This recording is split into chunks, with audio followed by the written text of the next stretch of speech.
Herkese yeniden merhaba arkadaşlar. Nasılsınız? Umuyorum ki çok iyisinizdir. Hayatlarınızda her şey yolundadır diye ümit ediyorum. Şimdi bugün neye bakacağız? Bugün yeni yılın ilk yarısında, ilk 6 aylık süreçte sizleri hangi enerjiler bekliyor olabilir? Bunu inceleyeceğiz arkadaşlar.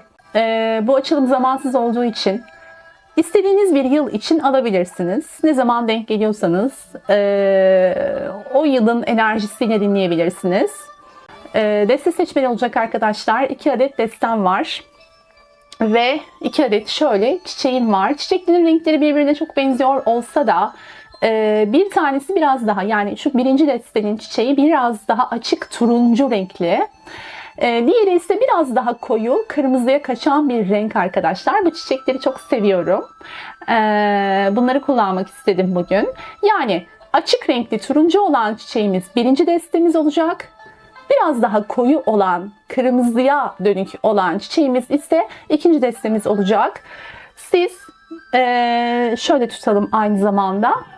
Siz dilerseniz bir tanesini seçip kendiniz için dinleyebilir ya da her ikisini de dinleyip kendinize uygun mesajlar alıp kabul edebilirsiniz arkadaşlar.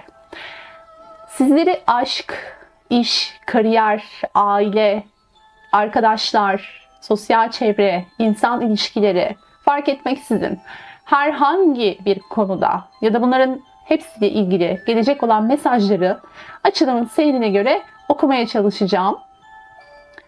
Evet arkadaşlar, tekrar edelim. Birinci destemiz şu açık renk, turuncu renk olan çiçeğimiz ve ikinci destemiz kırmızı, daha böyle koyu olan çiçeğimiz olacak. Seçiminizi yaptıysanız arkadaşlar, ben ilk deste olan şu turuncu açık renk olan çiçekten başlamak istiyorum. İkinci desteği şöyle kenara kaldıralım.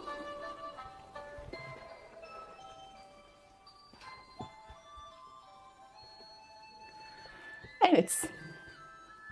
İlk desteği seçen sevgili arkadaşlarımı bakalım hangi enerjiler bekliyor olacak yeni yılın ilk 6 ayında.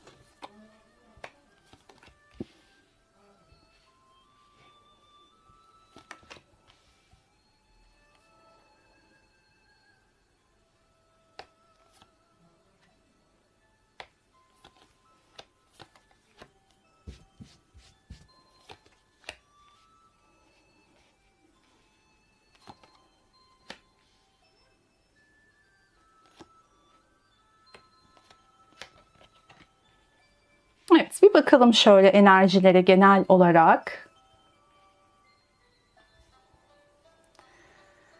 Yeni yılın ilk yarısında bu desteği seçen sevgili arkadaşlarımı bekleyen enerjilere şöyle bir bakalım.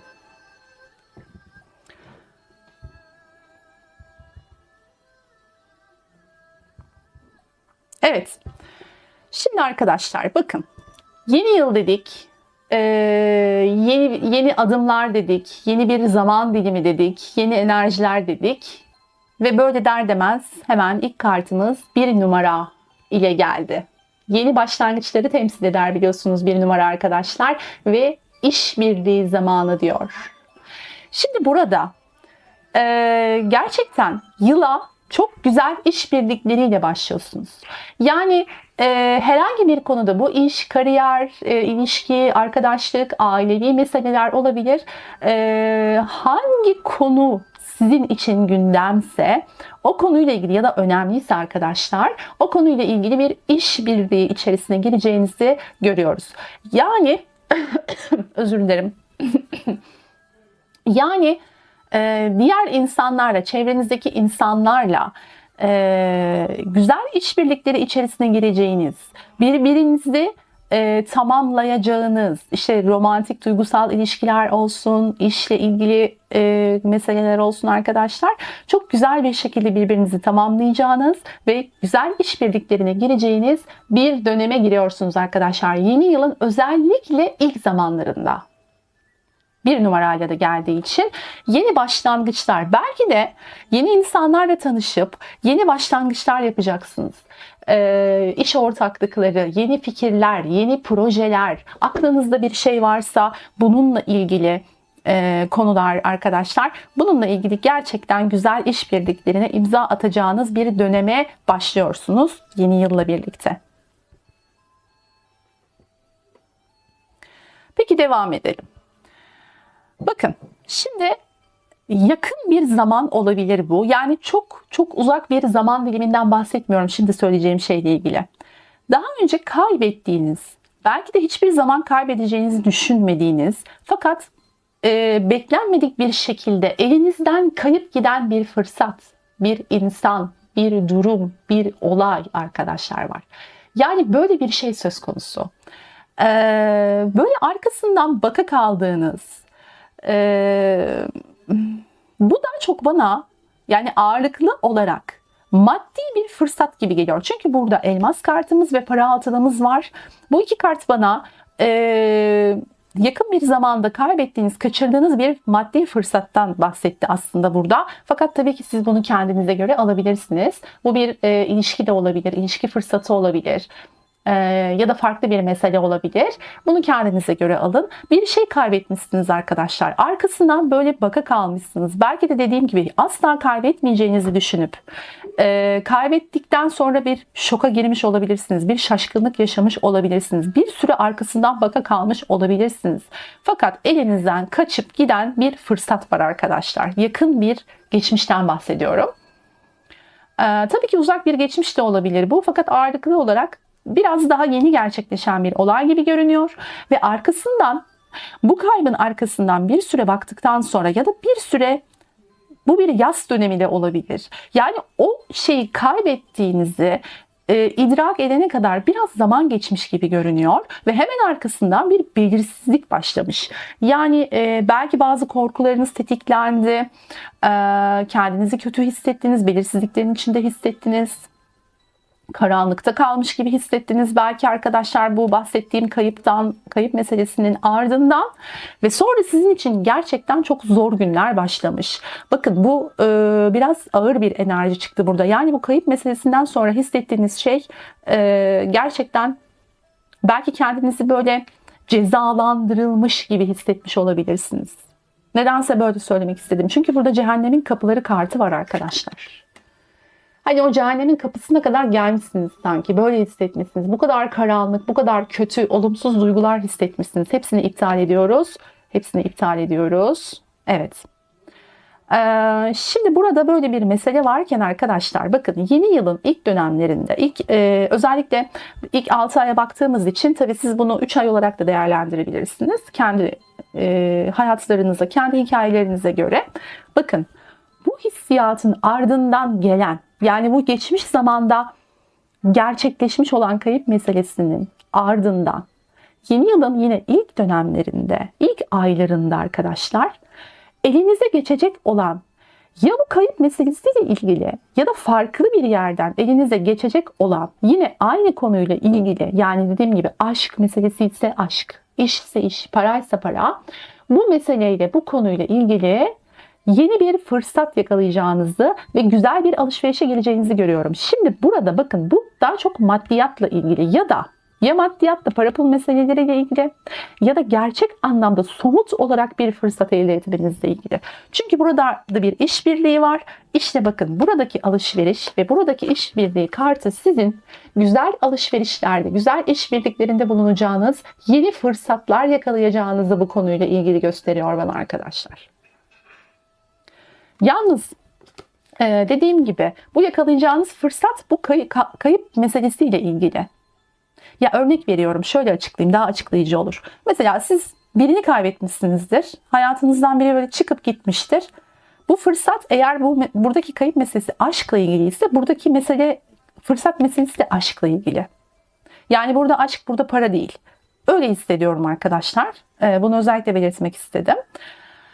Burada kaybettiğiniz şey bir iş fırsatıysa, bir paraysa, elinizden kayıp giden ve sizi çok sıkıntıya sokan, karanlığa boğan bu kayıp bir paraysa yine karşınıza çıkacak olan mesele fırsat parayla ilgili arkadaşlar. Ama bunu buradaki hikayeye göre alın. Somut olarak elinize bir fırsat geçecek. Gerçek anlamda bir fırsat geçecek arkadaşlar. Ve güzel de bir fırsat geçiyor. Bunun müjdesini verebilirim.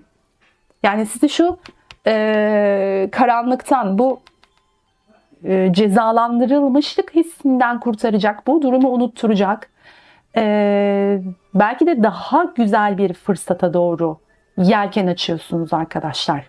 Bunu özellikle belirtmek istiyorum. Sesim için kusura bakmayın lütfen. Bir rahatsızlık geçirdim ve hala onun etkileri devam ediyor sesimde. Lütfen kusura bakmayın arkadaşlar. Şimdi burada melekleriniz diyor ki önderlik et. Bakın şimdi işbirliği zamanı demişti. Bu işbirliği yapacağınız kişiler her kimse arkadaşlar, onlara önderlik etmenizi istiyor melekleriniz burada. Diyor ki önden git. Ne yapılması gerektiğini sen biliyorsun. Işığın yolunda etrafındakilere yol göster. Siz bu işbirliğinde, bu karşınıza çıkacak olan fırsatta, bu güzel alışverişte arkadaşlar, beraber iş yaptığınız kişilere, ortak hareket ettiğiniz, işbirliği içinde olduğunuz kişilere yol göstermeniz gerekiyor. Çünkü anladığım kadarıyla siz bu konuda biraz daha bilgili olan taraf olabilirsiniz. Daha böyle kendini geliştirmiş, kendini gerçekleştirmiş, bazı konularda daha tecrübe sahibi olan taraf sizsiniz eğer arkadaşlar. Bu konuyla ilgili önderlik etmekten çekinmeyin. Çünkü diyor ki ne yapılması gerektiğini sen biliyorsun. Işığın yolunda etrafındakilere yol göster. Işık ol etrafındakilere diyor melekleriniz arkadaşlar. Kıymetli bir mesaj olduğunu düşünüyorum. Bakın arkadaşlar şimdi gerçekten sizin fazlaca yorgunluklarınız olduğunu görüyorum burada. Bir şeyi bir yere kadar getirmişsiniz. Bakın bu kayıp meselesiyle ilgili olabilir bu. Bir şeyi bir yere kadar getirmişsiniz. Belki de üzerinize çok fazla sorumluluklar aldınız, gereksiz sorumluluklar aldınız. Belki bir ilişkinin ya da bir işin ya da bir ortaklığın, fark etmez, yükünü çok fazla üstünüze aldınız. Bir dengesizlik oldu. Yani kefelerde bir dengesizlik oldu. Hep yorulan taraf siz oldunuz. Fakat hala buna devam etme niyetinde olduğunuzu görüyorum. Burada bir uyarı var. Diyor ki lütfen işleri paylaştır ya da sorumlulukları paylaştır. Her şeyi kendi üzerine alma. Çok fazla yorgunluğun var ve bunun sebebi bu. Biraz daha kefeleri eşitle. Buradaki uyarı bu arkadaşlar. Ve bakın belki de siz bunu bu kayıp meselesinden sonra fark ettiniz. Belki de bu yüzden kaybettiniz. Buradaki fırsatı kaçırdınız arkadaşlar.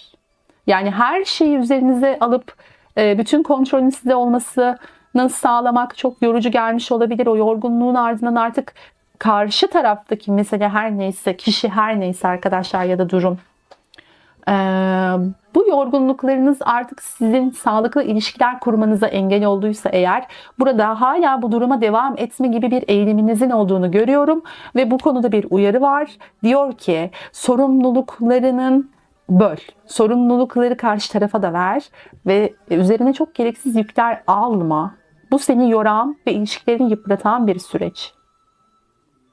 Bakın, burada gerçekten bununla ilgili bir aydınlanma yaşayacağınızı görüyorum. Özellikle yeni yılın ilk dönemlerinde bu aydınlanmayı yaşayacaksınız arkadaşlar. Bakın zaten burada diyordu ki sen ne yapılması gerektiğini biliyorsun. Siz yeni yılın özellikle ilk yarısında bunu çokça farkındalığına varacağınız, belki bildiğiniz şeyleri de, fark ettiğiniz şeyleri de başkalarına öğretip onlara da ışık olacağınız bir pozisyona geçeceğinizi görüyoruz arkadaşlar. Bakın beklediğiniz bir şeyler var. Sabırla beklediğiniz, inançla beklediğiniz bir şeyler var.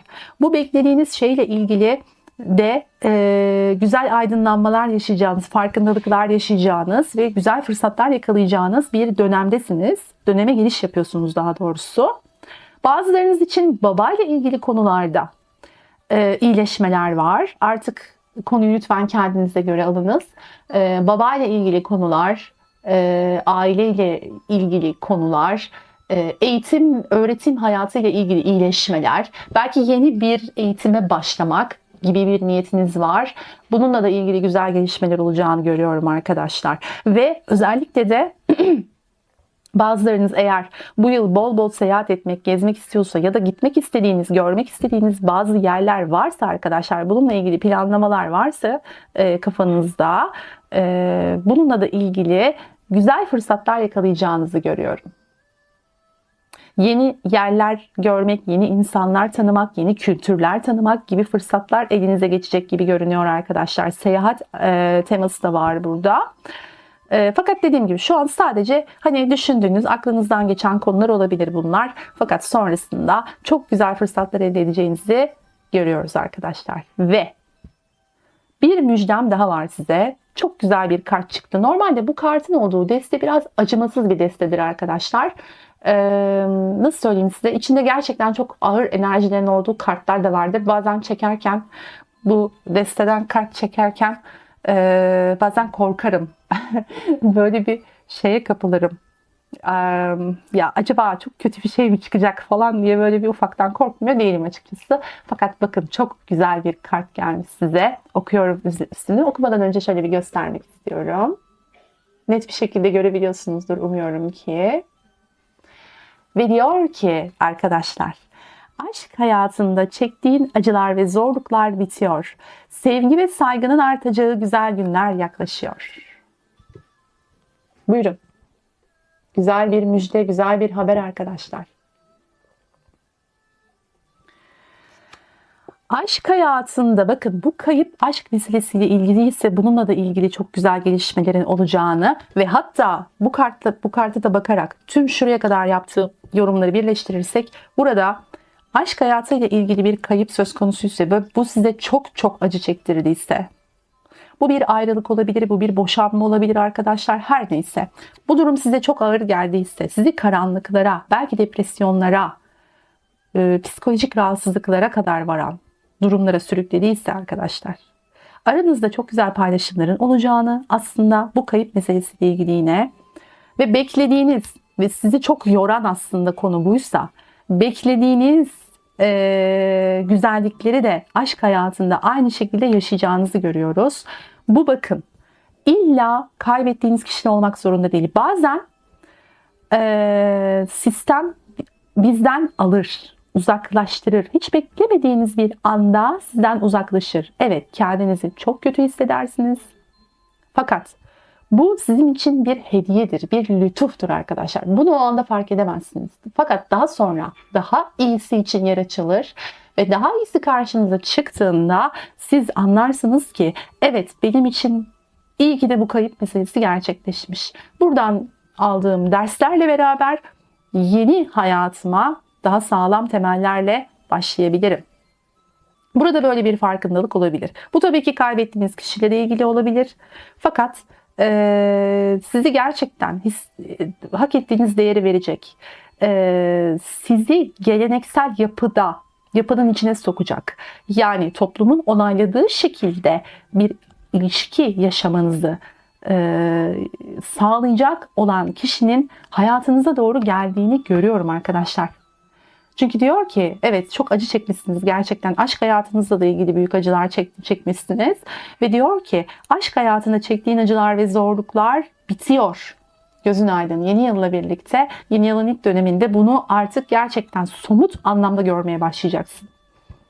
Ve sevgi ve saygının artacağı güzel günler yaklaşıyor. Belki de sevgi ve saygıyla ilgili sıkıntılarınız vardı. Saygısızlık, değer görmeme, sevgisizlik gibi konularınız vardı. İşte bütün bunların iyileşeceğini yeni yılla birlikte, yeni yılın ilk yarısında görüyoruz arkadaşlar. Bakın burada fare metaforu çıktı. Doğanın ruhu kartında fare metaforunu bulduk arkadaşlar.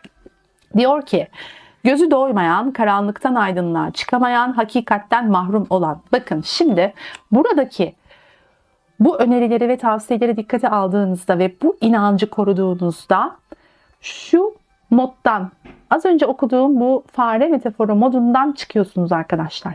Ne diyor? Gözü doymayan, karanlıktan aydınlığa çıkamayan. Bakın şimdi burada bir karanlıktan bahsetmiştim. Ay kartıyla beraber bu kayıp sonrasında bir karanlık yaşıyorsunuz, yaşamışsınız. Bu olmuş bir şey arkadaşlar. Öyle hissediyorum. Burada da diyor ki karanlıktan aydınlığa çıkamıyorsun, çıkamamışsın.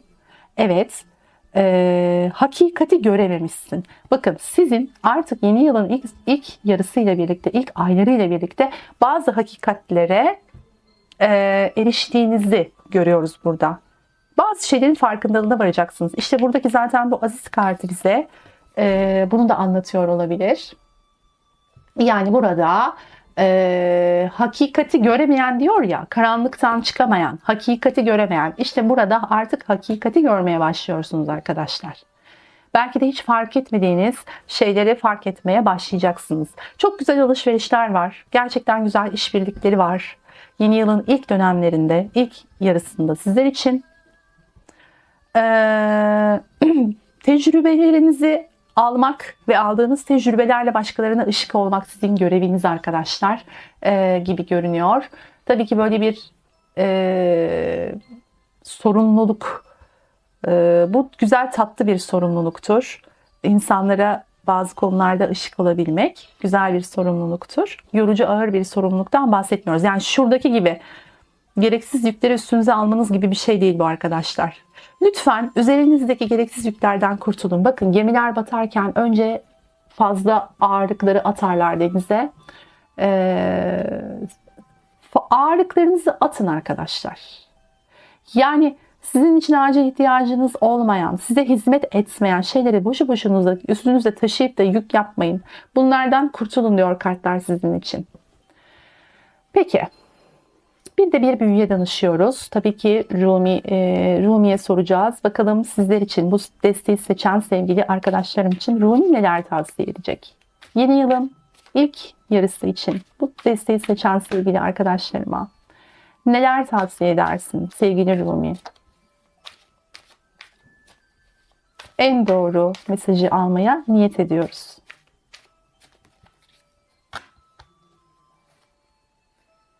Şu göz kırpıyor bana. Evet, bakalım ne diyecek Rumi? Değneklerin ası. Ben polo sopasıyım ve sen topsun. Bakın arkadaşlar, değneklerin ası geldi. Ben polo sopasıyım ve sen topsun diyor. Bu ne demek arkadaşlar? Şimdi neydi bizim ilk kartımız? İşbirliği kartıydı. Burada karşınıza çıkacak olan güzel fırsatlar, güzel insanlar var arkadaşlar. Güzel işbirlikleri içerisinde olacağınız, güzel fırsatlar yakalayacağınız insanlar var burada. Diyor ki Rumi, bu insanlarla güzel bir uyum içerisinde ol. O güzel uyumu yakala. Polo sopası ve top. Yani bu ikisi aslında olduğu zaman bir oyun kurulur.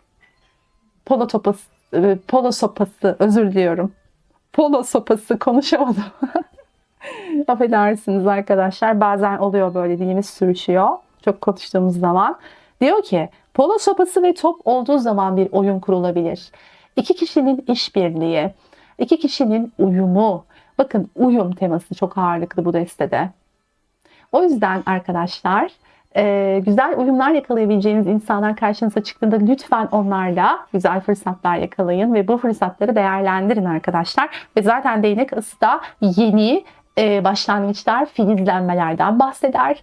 Yeni fırsatlardan bahseder arkadaşlar. Çok güzel yeni başlangıçlar ve fırsatlar yakalayacağınız bir yıla giriyorsunuz. Yeni yılın ilk yarısında arkadaşlar. Evet, Rumi çok güzel bir mesaj verdi diye düşünüyorum. Bu desteği seçen sevgili arkadaşlarım için her şeyin en hayırlısı olmasını ve yeni yılın ilk yarısında en güzel enerjilerin ve başlangıçların onları bulmasına niyet ediyorum. Evet arkadaşlar, bu desteği seçen sevgili arkadaşlarımın yeni yılını kutluyorum. Umarım sizler için gerçekten harika bir yıl olur. Hepinizi çok seviyorum. Kendinize çok iyi bakın. Aşkla kalın. Ben hemen ikinci desteğe geçiyorum. Evet, şimdi geçiyoruz ikinci desteğe arkadaşlar. Bu kırmızı çiçeği seçtiyseniz, daha koyu renk olan kırmızı çiçeğimizi seçtiyseniz arkadaşlar hemen açılıma geçiyorum. Bakalım yeni yılın ilk 6 ayında, ilk yarısında sizleri hangi enerjiler bekliyor olacak?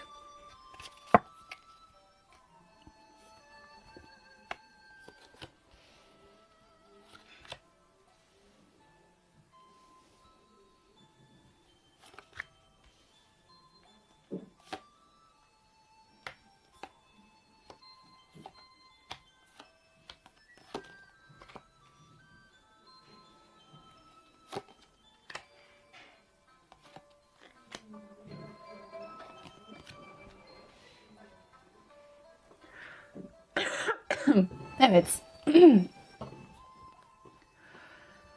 Evet arkadaşlar. Bu desteği seçen sevgili arkadaşlarımın kartlarına şöyle bir bakalım.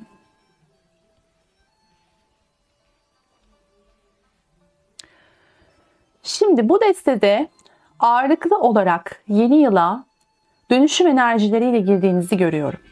Özellikle yeni yılın ilk zamanlarında güçlü dönüşümlerin yaşandığını hissedeceksiniz arkadaşlar. Hayatınızla ilgili. Bakın, kutsal ruhun bir planı var diyor burada. Sizin için gerçekten doğru zaman yeni yılın ilk zamanları olabilir. Kutsal ruhun, ilahi sistemin sizin için burada planladığı şey, planladığı dönüşüm gerçekten büyük bir dönüşüm. Yani ilahi sistemin akışına güvenmelisiniz arkadaşlar burada ve karşınıza çıkan fırsatları bir dönüşüm fırsatı olarak değerlendirmelisiniz. Bu çok önemli. Bakın arkadaşlar, siz sanki burada ciddi bir konuyla ilgili sanki böyle bir ders niteliğinde eğitim almışsınız. Yani bunu hayat tecrübesi olarak da değerlendirebilirsiniz tabii ki. Bir konuda derslerinizi almışsınız, sınavlarınızı vermişsiniz, mezun olmak üzeresiniz gibi düşünün. Bu gerçek anlamda da olabilir arkadaşlar. Bakın, şu figürün elinde bir yani sanki üstünde bir mezuniyet cübbesi var ve elinde de bir belge var gibi. Mezuniyet belgesi gibi düşünün bunu arkadaşlar. Ve bir köprüden geçmek üzere. Bakın, dönüşüm kartıdır bu. Şimdi burada gerçekten bir konuyla ilgili güzel dersler almışsınız arkadaşlar. Güzel hayat tecrübeleri, belki çok acı çektiniz, sıkıntı çektiniz, değişik sınavlar verdiniz ama bir eğitimi kapatıp, bitirip, başarıyla tamamlayıp mezun oluyorsunuz arkadaşlar. Bunu istediğiniz gibi alın. Hayatınızla ilgili nasıl almak istiyorsanız bunu istediğiniz gibi alın. Ve bir köprüden geçmek üzeresiniz. Ve bu köprüden geçtiğiniz anda hayatınız asla eskisi gibi olmayacak. Yani çok daha iyiye doğru, çok daha güzele doğru gidiyorsunuz.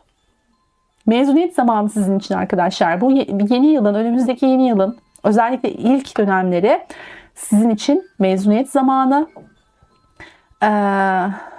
Gerçekten sizi tebrik ediyorum. Bu noktaya kadar geldiğiniz için, derslerinizi başarıyla, sınavlarınızı başarıyla verebildiğiniz için tebrik etmek gerekiyor. Ve kutsal ruhun bir planı var. İşte bütün bunlar sizin aslında bu dönüşümü yaşayabilmeniz için, yani yaşadığınız sıkıntılar bu dönüşümü yaşayabilmeniz içinmiş arkadaşlar. Çünkü bakın, gerçekten çok belirsizlikte ve karanlıkta kaldığınızı görüyorum bazı konularda.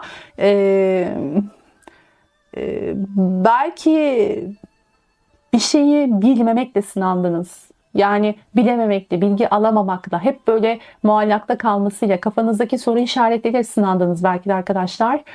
Ama bununla ilgili güzel gelişmeler, mezuniyet aşaması var gibi görünüyor. Bakın, yapmak istediğiniz bazı şeyler var ve bunları sürekli ertelemişsiniz arkadaşlar. Bu belirsizlikten dolayı belki de önünüzü göremediniz bugüne kadar. Göremediğiniz için de, belirsiz bir şeyin içine girmek istemediğiniz için de arkadaşlar beklediniz, ertelediniz. Yani yapmanız gereken şeyleri yapmayıp tembellik havası ya da tembellikten ziyade biraz böyle uyuşukluk, uyku havası, kendinizi bir yere kapatmak, insanlardan soyutlamak, sürekli belki uyumak istemek, belki psikolojik bir takım rahatsızlıklar olabilir. Üzerinizde gerçekten kötü bir enerji varmış. Yani şimdi bu kötü enerjiyi ismini almak istemediğim şeylere bağlamak istemiyorum. Hemen açık konuşayım, yani hemen size büyü yapılmış, işte kötü bir şeyler yapılmış gibi bir yere bağlamak istemiyorum arkadaşlar bu durumunuzu. Fakat böyle olanlarınız da olabilir. Bunu bilemeyiz tabii ki. Allah uzak tutsun.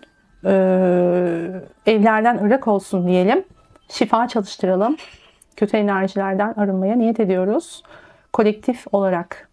Evet, şimdi burada gerçekten bu ağır enerjilere maruz kalmışsınız. Bu enerjiler tabii ki sizin kendi kendinize yarattığınız enerjiler de olabilir. Yapmak istediğiniz ama bir türlü yapamadığınız şeylerle ilgili harekete geçiyorsunuz arkadaşlar. Yeni yılın ilk yarısında özellikle. Yani artık bu planları, bu projeleri hayata geçirmek için, çünkü zaten hazırsınız. Zaten bir mezuniyet dönemindesiniz.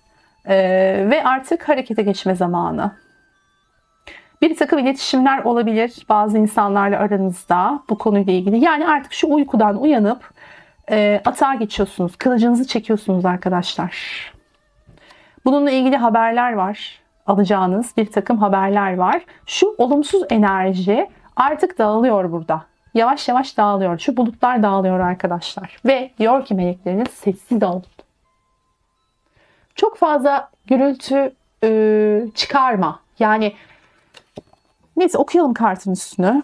Bazen susmak en iyi cevaptır. Zihnini susturduğunda meleklerin sevgisini duyabilirsiniz. Çünkü sizin zihniniz belki sürekli konuşuyordu arkadaşlar. Buradaki olumsuz enerjiyi buraya da bağlayabiliriz. Sürekli zihninizin arka planda konuşup sizi sabote ettiği bir dönemden geçmiş olabilirsiniz. Diyor ki zihnini sustur. Ve her şeye cevap vermek zorunda değilsin. Bazen susmak da en iyi cevaptır. O da bir cevaptır yani susmak. Sessizlik konusunda kendini eğit, geliştir. Zaten bir sürü şey öğrendin. Zaten bir sürü tecrübe edindin. Burada sessizlik konusunda da kendini eğitmen gerekiyor diyor. Kısacası arkadaşlar. Güzel bir mesaj. Şimdi siz zaten paylaşıma açık bir insanmışsınız. Bugüne kadar elinizdekileri paylaşmaktan keyif alan, bu aşkınız olabilir, sevginiz olabilir, duygunuz olabilir, maddi varlıklarınız olabilir. Bunları paylaşmayı seven, cömert, yani sahip olduğu şeylerle mutlu olan, buna şükreden ve bunu da başkalarıyla paylaşmayı seven bir karakter yapısında olduğunuzu görüyorum. Fakat karşınızdaki insan belki de aşk ilişkisi içerisinde olduğunuz ya da duygusal alışveriş içerisinde olduğunuz insan ya da insanlar buna kapalıymış arkadaşlar. Siz buna açıkken karşınızdaki insanlar genellikle buna kapalıymış. Böyle bir ilişki geçmişiniz olabilir. Size soğuk yapan, kendi kurallarını dayatmaya çalışan, çok net, keskin, sivri uçları olan, sizi bu konuda yoran, üzen profillerle böyle ilişki yaşamış olabilirsiniz. Aranızda bir alışveriş olmamış. Yani alışverişten ziyade hep veren tarafın siz olduğu, karşı tarafın hep geri durduğu, hak ettiğinizi alamadığınızı düşündüğünüz ilişkiler yaşadıysanız arkadaşlar bakın güzel paylaşımlarla ilgili gelişmeler de yeni yılın ilk yarısında sizleri bekliyor gibi görünüyor. Yani aranızda güzel paylaşımların, karşılıklı alışverişlerin hep sizin verdiğiniz değil de karşı tarafın da size vermeye başladığını hissettiğiniz güzel ilişkilerin, alışverişlerin olacağını görüyoruz yeni yılın yine ilk yarısında arkadaşlar. Bunları gerçekten hissetmeye başlayacak olabilirsiniz. Şimdi burada gerçekten bu sınavlar verilirken çok zorlanılmış belli ki. Kolay verilmemiş yani buraya kolay gelinmemiş. Burada diyor ki boğulma hissi içindesin. Yaşadıkların sana çok ağır geliyor. Psikolojik olarak çöküntüdesin diyor arkadaşlar. Yani gerçekten bakın şurada dedim ya belki de psikolojik olarak bazı sıkıntılar yaşadınız. Sürekli uyumak istediniz, dışarı çıkmak istemediniz, yapmanız gereken her şeyi ertelediniz. Dedim ya arkadaşlar işte burası burayı onaylıyor. Gerçekten zaman zaman boğuluyormuş gibi hissettiniz. Özellikle son dönemlerde.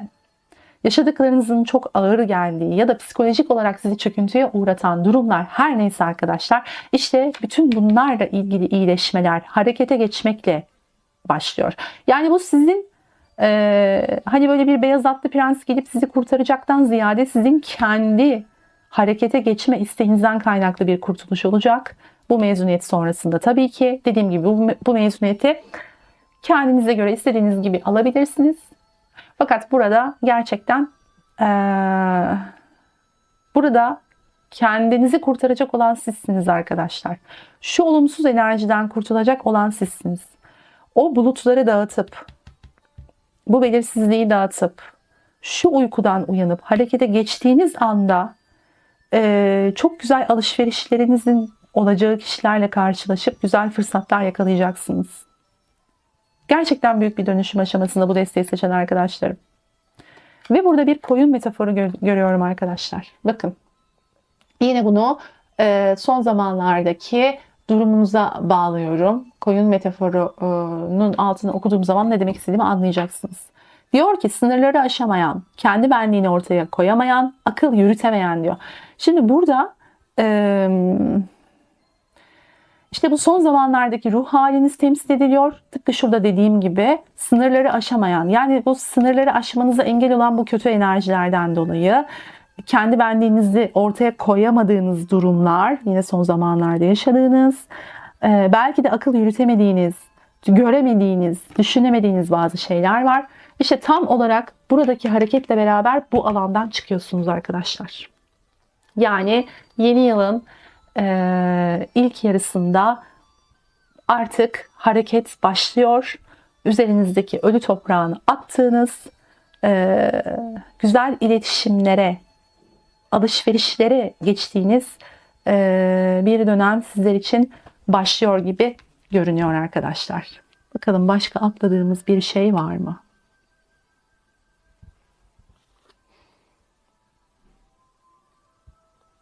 Gerçekten heyecan verici, yeni tecrübelerle yeni yollar alacağınız, heyecanlılığınızın artacağı,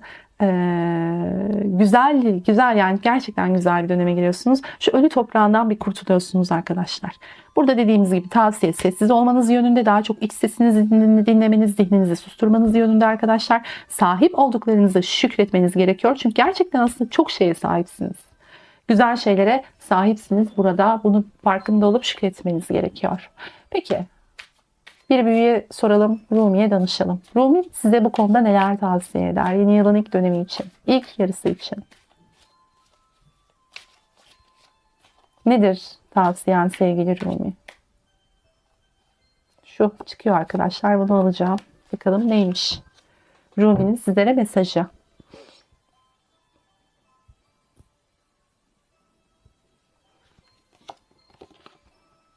İmparatoriçe. Wow, çok güzel geldi arkadaşlar. Bakın, İmparatoriçe. Kadın ilahi ışığın hüzmesidir. Şimdi burada beni dinleyen erkek dinleyicilerim de olduğunu biliyorum arkadaşlar. Lütfen siz bunu, yani burada kadın diyor, imparatoriçe diyor ama lütfen siz bunu yine kendinize göre alın. Bunu bir imparator olarak da alabilirsiniz arkadaşlar. Tabii ki imparatorla imparatoriçe aynı enerji değildir. Yani fakat şöyle bir durum var. Şimdi burada kadın ilahi ışığın hüzmesidir diyor ya. Burada aslında kadının ne kadar önemli olduğunu, yani kendinizin kadın da olsanız, erkek de olsanız kendinizin ne kadar değerli olduğunun farkına varın. Neler öğrendiğiniz, nasıl buralara kadar geldiğiniz, bu sınavları vermek için gerçekten gereken güce sahip olduğunuz, bu konuda çok şanslı olduğunuz, bu sınavlardan geçtiğiniz için çok şanslı olduğunuz, bunların sizi ne kadar değerli bir yere getirdiği gibi konuların farkında olmanız gerekiyor. Siz kendi değerinizi gerçekten fark edeceğiniz bir yeni bir yıla merhaba diyorsunuz. Şu harekete geçme, bu harekete geçecek gücü kendinizde bulma konusunda kendinizi kutlamalısınız. Yani şu noktaya gelme ve bu noktaya geldikten sonra bakın mezuniyet sonrası harekete geçme. Tıpkı bir öğrencinin okulundan mezun olur olmaz çok istediği, kalbindeki o işe hemen başlaması gibi düşünebilirsiniz arkadaşlar. Siz de tıpkı bu metafor gibi, bahsettiğim metafor gibi burada bunu yapacaksınız ve gerçekten bunu yapmak çok değerlidir. Yani çok önemlidir. Bunun farkında olun. İçinizdeki ışığı fark edin diyor Rumi. O içindeki ışıkla birlikte önüne ışık tut. Hiç kimsenin ışığına ihtiyacın yok. Sen kendi ışığınla kendi önünü aydınlatacaksın diyor Rumi arkadaşlar. Gerçekten güzel bir açılımdı. Umuyorum sizler için güzel mesajlar vermiştir bu açılım. Hepiniz için en hayırlısı olmasına niyet ediyorum. Bu desteği seçen sevgili arkadaşlarım için yeni yılın ilk yarısı çok güzel enerjilerin onları bulmasına niyet ediyorum. Evet arkadaşlar, hepinize şahane bir yeni yıl diliyorum. Umarım bu yeni yılda bu bahsettiğimiz enerjiler sizleri bulur gerçekten ve bunların farkında olursunuz. Kıymetini bilirsiniz arkadaşlar. Hepinizi çok seviyorum. Kendinize çok iyi bakın. Bir sonraki açılımda görüşmek üzere. Hoşça kalın. Aşkla kalın.